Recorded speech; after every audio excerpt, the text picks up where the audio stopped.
शुभमंगल, सावधान. अरे बघताय काय? चला, चला पेढे वाटा.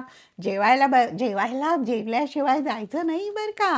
हां, तर हे आपल्याकडे जी लग्न होतात, त्यात हे असे डायलॉग असतात. म्हणजे आपल्या लग्नामध्ये पण गोंधळ होऊ शकतो.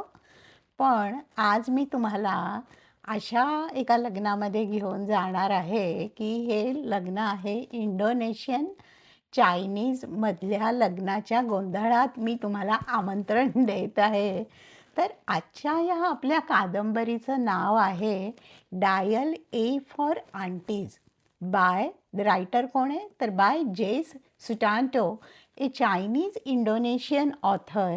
As of she has published 9 novels till 2023. And Dial A for Aunties, our today's novel won 2021 Comedy Woman in print size. She is from Chinese Indonesian family and moved from Singapore to Indonesia to California and to Oxford, and today she is at Jakarta.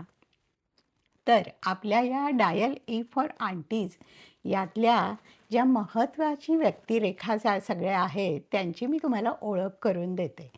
तर ह्याच्यामध्ये ह्या कादंबरीमध्ये Medellin नावाची एक तरुणी आहे 26 वर्षाची, की जिला मेडी म्हणतात सगळेजणं.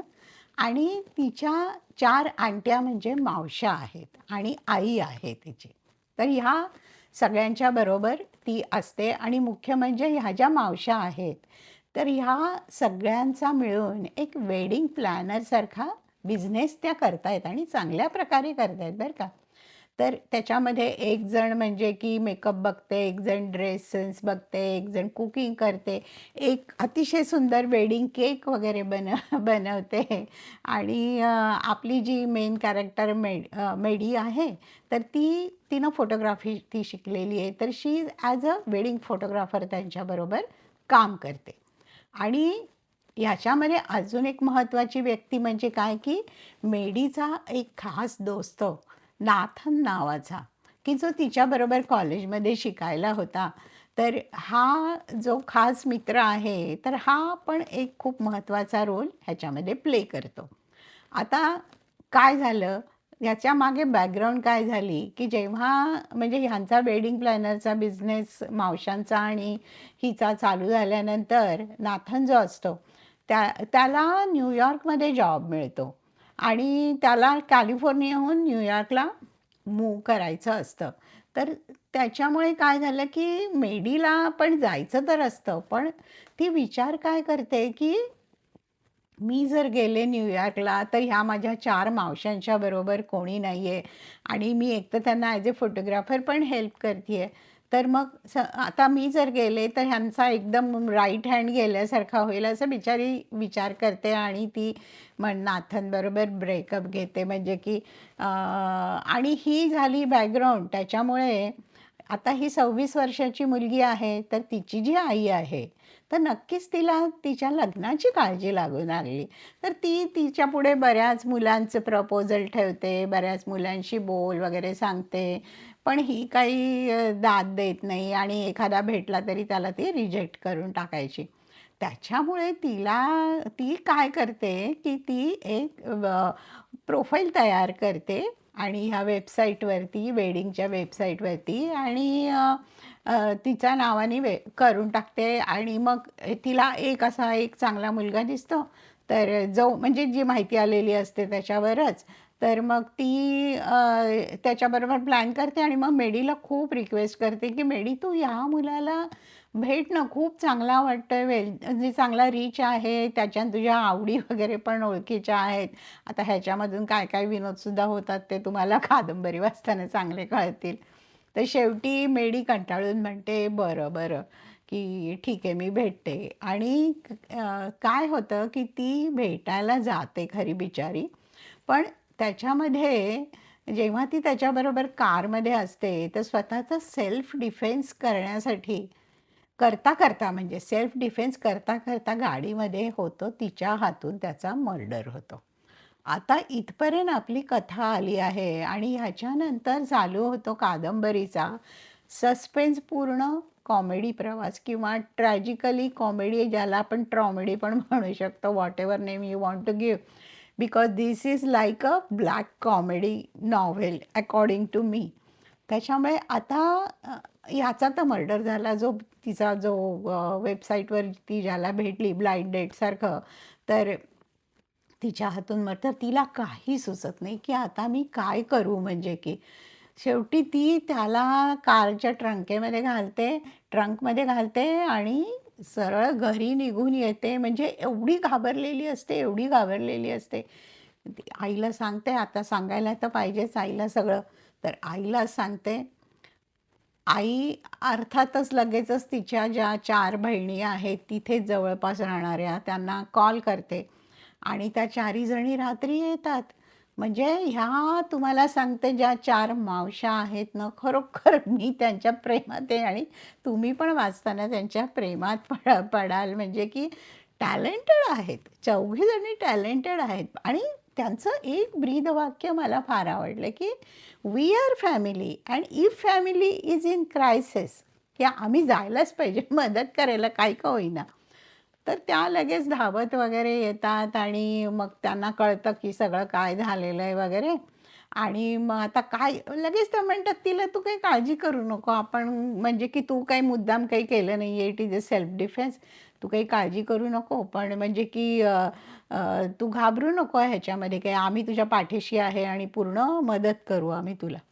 आणि मग त्याच्यामध्येच परत नेक्स्ट डेला त्यांना त्यांना एका आयलँडवरती मोठी पार्टी असते, वेडिंग वेडिंग असतं आणि तिथे त्यांना ॲज अ वेडिंग प्लॅनर आपली आपली कामं करायला सगळ्यांना जायचं असतं. तर ती म्हणते की मोठी जी आंट नंबर 1 म्हणते की "ते जे आहे, तू गाडीतनं आणलंयस ते मी माझ्या फ्रिजमध्ये ठेवते. आपण करून येऊ आपलं काम सगळं आणि काम झाल्यानंतर बघूयाचं काय करायचं, काय नाही करायचं ते आपण ठरवू." असं म्हणून फ्रीज उघडते. तर फ्रीज उघडते तर तिथे मोठा जो वेडिंगचा केक तिनं बनवलेला असतो, तो तिथे असतो. तर मग आता तो केक तर हलवणं शक्य नव्हतं म्हणजे.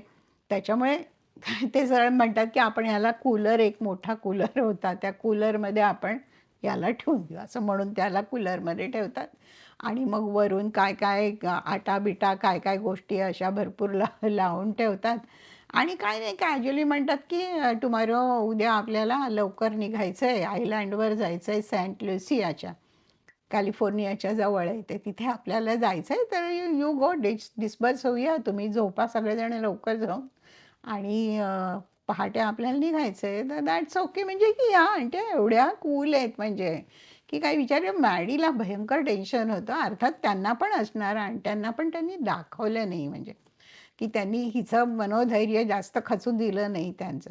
ठरल्याप्रमाणे सकाळ होते आणि काय होतं, तर एक मोठा शॉक त्यांना जो होतो, तो म्हणजे त्यांची जी एक असिस्टंट असते, जी त्यांना अशा वेडिंगच्या ह्याच्यामध्ये मदत करत असते.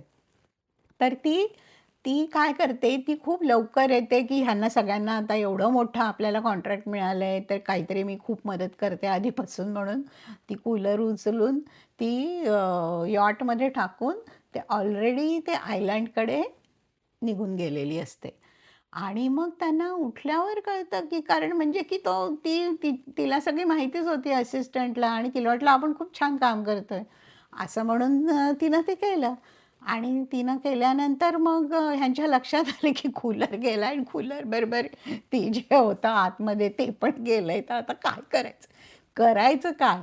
आता म्हणजे जाणं पण आवश्यक होतं. मोठं तिथे त्या सेंट लुसियामध्ये त्यांना त्या आयलँडवरती जायचं होतं तिकडे आणि आता म्हणजे ते तर ऑलरेडी केलं ना, म्हणजे आता तिथे काय-काय घोळ होऊ शकेल. पण त्या आंट्या तिला म्हणतात, "डोंट वरी. अगं आपण जाऊ तिकडे आणि नंतर आपण परत दुसऱ्या यॉटने घेऊन येऊ. एवढं काय त्याच्यामध्ये नाही आहे." म्हणजे it was such a cool thing to say, की जसं काही म्हणजे की त्यांना असं म्हणायचं होतं, की हां, कांदे बटाटे थोडे पाठवले, तर जरा बटाटे जास्त झाले तर आपण परत पाठवू. त्यांना काही टेन्शन येत नाही, काही नाही.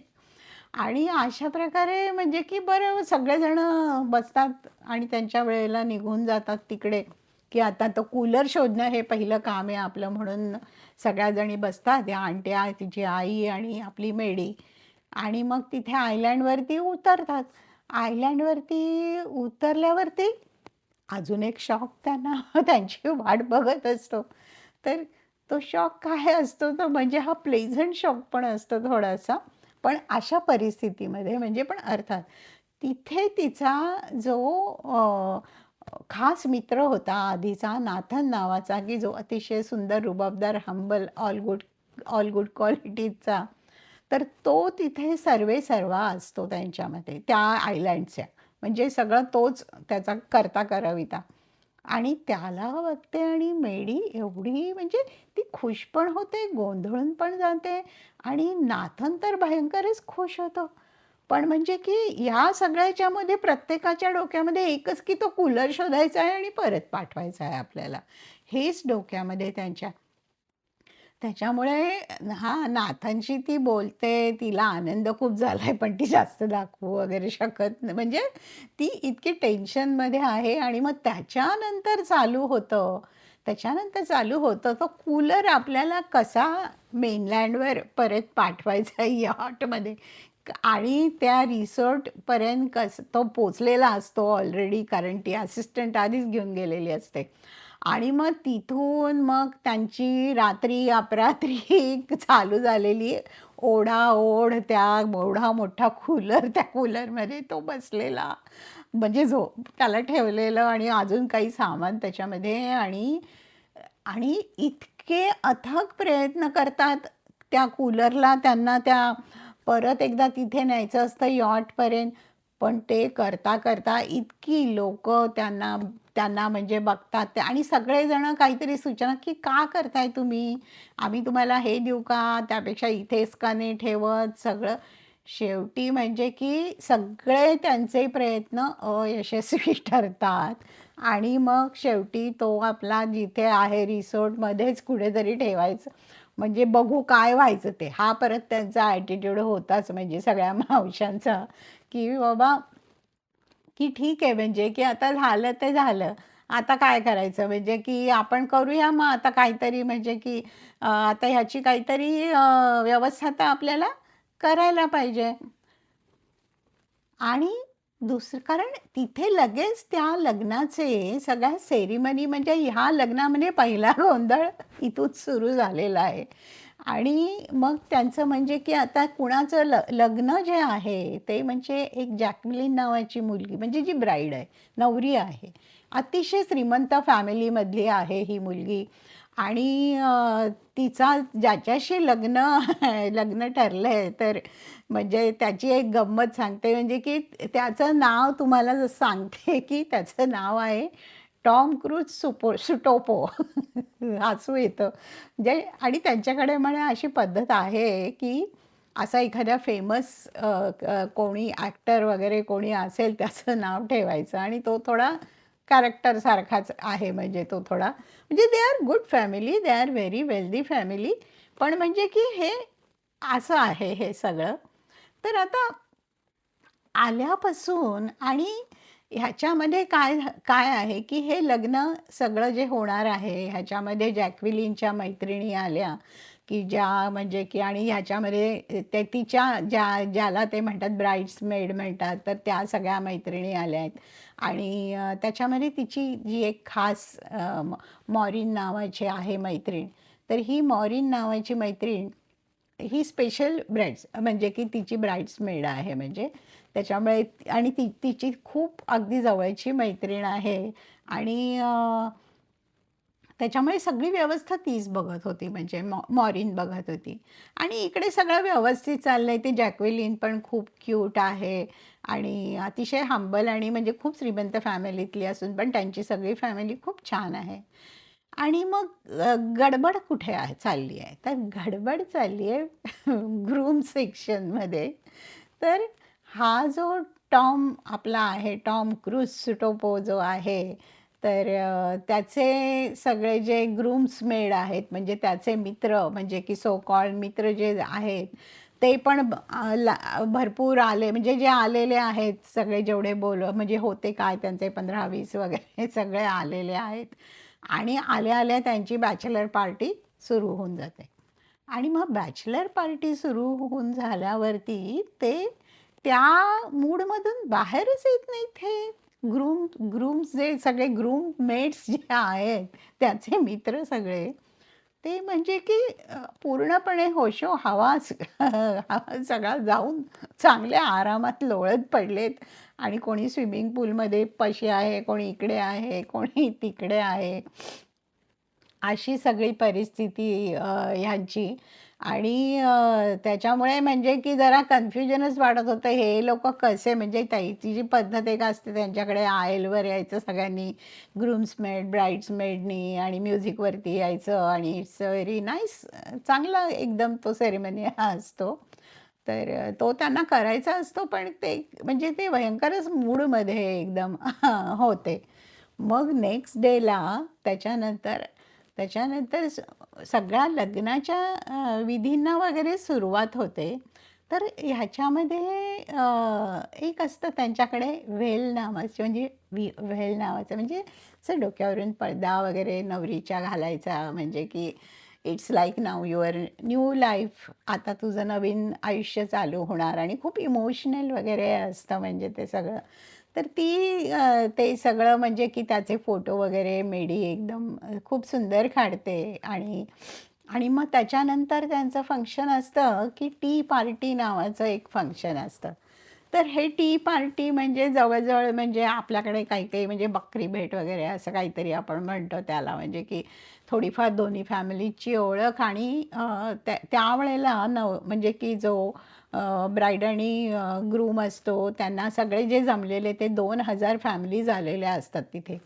तर ते सगळे जे काही गिफ्ट्स त्यांना द्यायचे असतात त्या गिफ्ट्स देत असतात.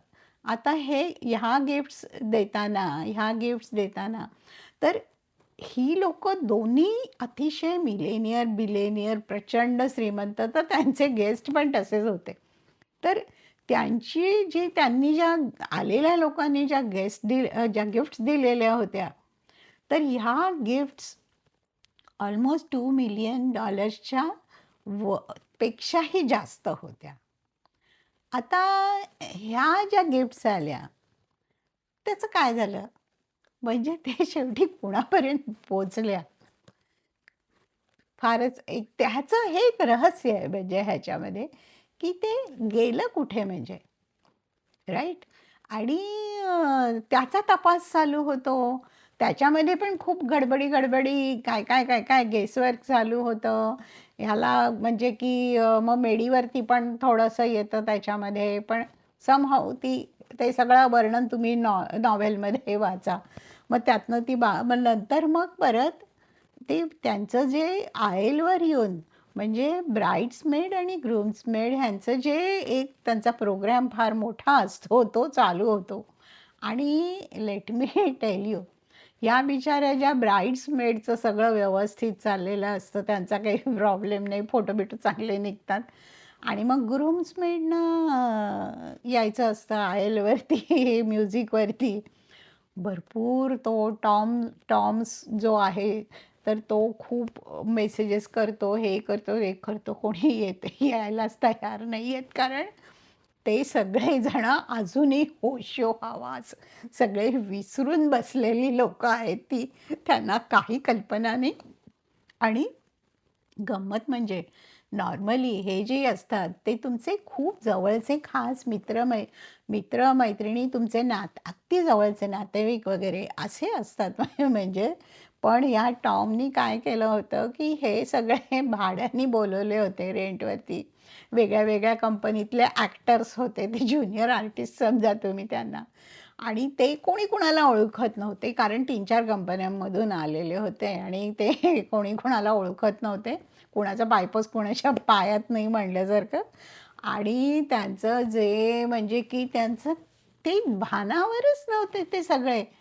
आणि कसे म्हणजे आता आता एक गंमत आहे ह्याच्यामध्ये, की त्यांचं एवढं 2 दिवस म्हणजे एवढं झालं ह्याच्यामध्ये काही थोडाफार या आंटींचा हात होता का? म्हणजे कारण त्यांना मुख्य तर ते कूलर आणि त्या कूलरमधली गोष्ट त्यांना कुठेतरी लपवायची होती. त्या त्या प्रयत्नात काही केलं का काय माहीत नाही. You can read that in novel.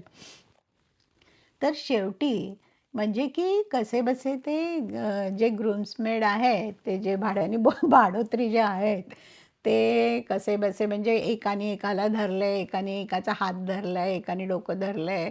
पण ते व्यवस्थित अटायरमध्ये आले होते त्यांच्या. पण पण म्हणजे की कुणालाही काही भान नाही, की आपलं काय आहे, कोणी काही विचारलं तर काय बोलायचं, काय काही नाही, काही कळत नाही. आणि मेडी असे फोटो काढतीये, की आता काढायला तर पाहिजे जे चाललंय त्याचं त्याचं. ते काढता तिला एक प्रचंड शॉक बसतो. आता हा शॉक काय आहे? तर त्याच्यामध्ये तिला तो जो म्हणजे जी डेड बॉडी होती ती पण त्याला दोघांनी धरलेलं असतं. तो आणि गंमत म्हणजे तो पण फुल ग्रूम्सच्या म्हणजे की त्याच्या अटायरमध्ये असतो आणि त्याला दोघांनी धरलेलं असतं. कारण कोणीच कुणाला ओळखत नाही. हा कुठून आला, तो कुठून आला माहीत नाही. आणि सगळेच चांगलेच म्हणजे तारेमध्ये आहेत. त्याच्यामुळे शुद्धीवर कोणीच नव्हतं.